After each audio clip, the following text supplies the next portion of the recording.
Hello, this is my Unit 1 discussion post video. I just got finished with taking the break after watching Notes from a Field. I didn't think I was actually going to need that break. I was like, oh, what could it possibly, do to me? But it actually was super impactful, and I understand why Professor Vaughn wanted us to take that break. So I'm just going to get right into it. So first, the first thing we had to read was the New York Times article about the comparison, the tale of the two schools, and the comparison of two very different schools and experiences in the same borough, New York University Heights and Fieldston High School. And so these kids essentially were like pen pals to each other at first. They would just write back and forth and just communicate, and then eventually this group decided to do the everyday life performance between the two schools and the pen pals.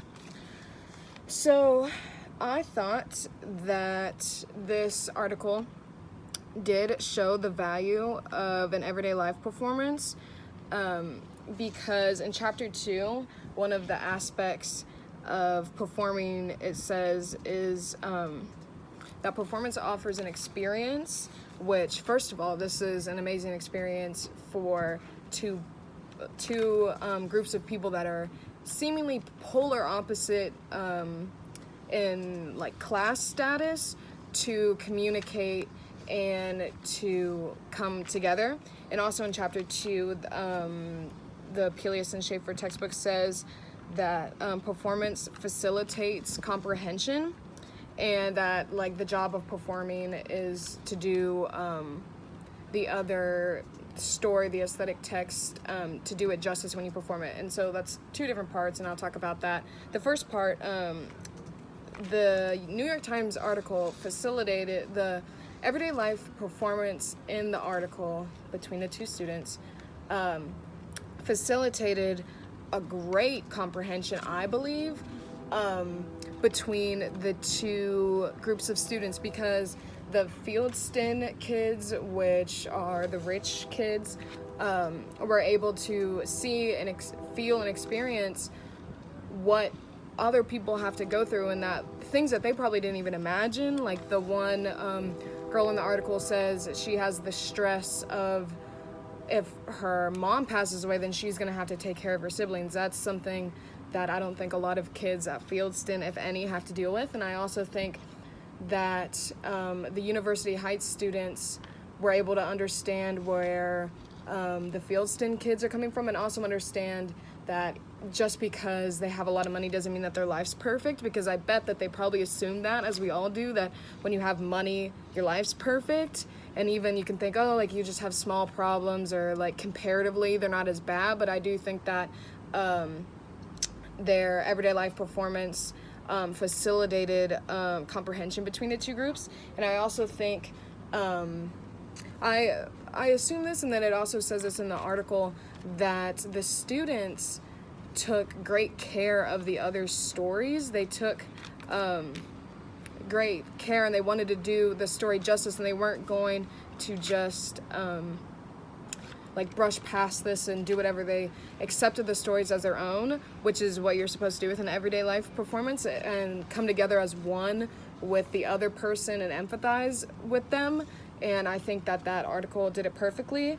However, I do think that there is still a large gap or disconnect between the students.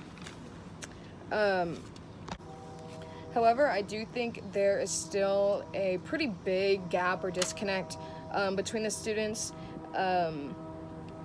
because there just is when there's a big class difference. And I do think that the students will take this experience with them for the rest of their life, and they'll carry this. But I think that empathy can only get you so far into understanding what someone else is feeling or going through,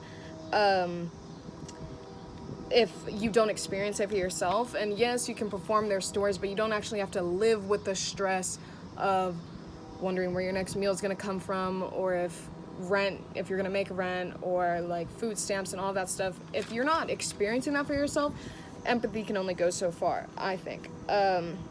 Like how this applies to my everyday life performance. I will never be Brandon. Even though I can perform Brandon's story, I can make a transcript like verbatim, I can perform his actions word by word, I can only empathize with Brandon, and I can never experience the joy and the sentiment that this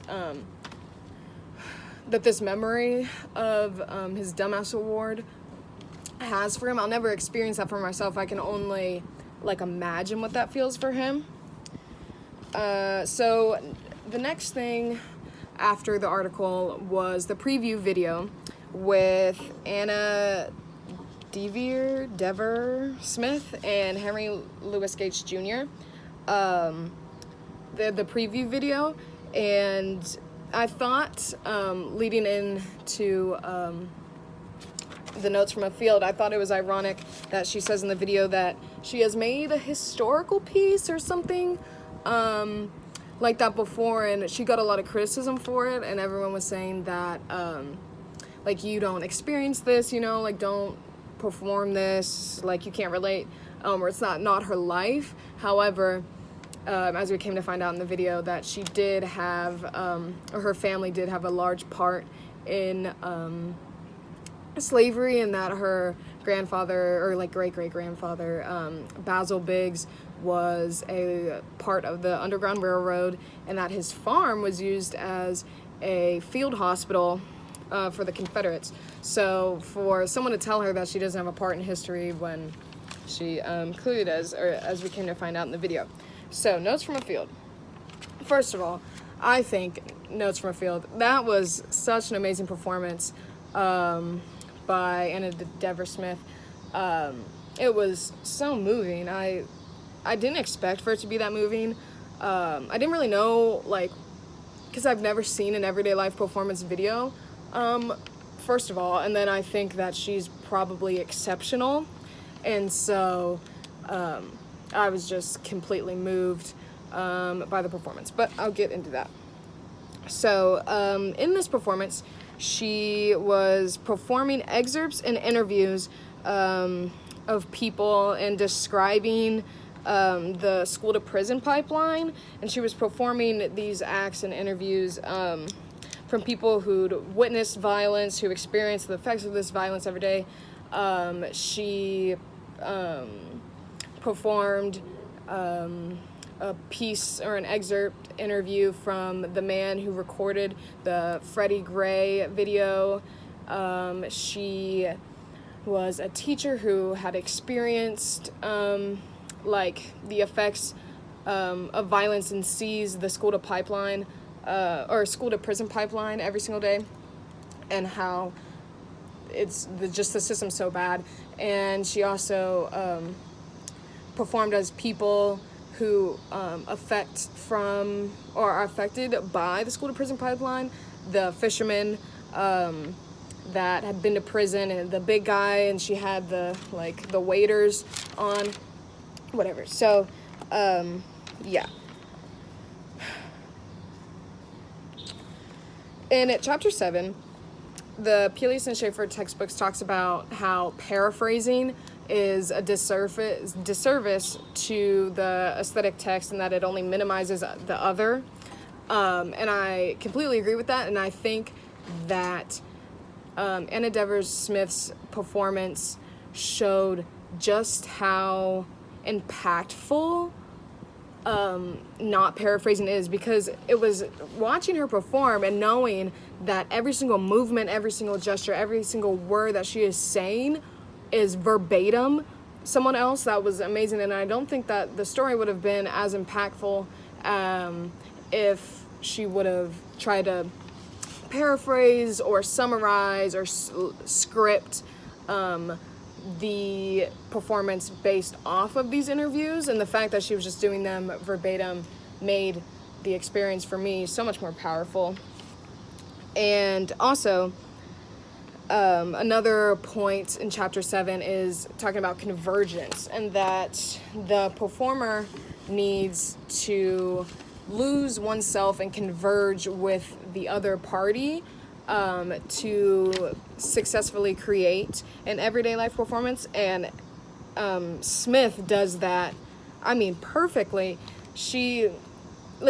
I was watching it and I had to like remind myself that she wasn't like the person that she was saying, like that she wasn't actually the person that like witnessed the Freddie Gray beating or all these different things, that she wasn't that person, that she was playing another person who actually did it, because she just does it so effortlessly, and she really converged herself as one with the aesthetic text.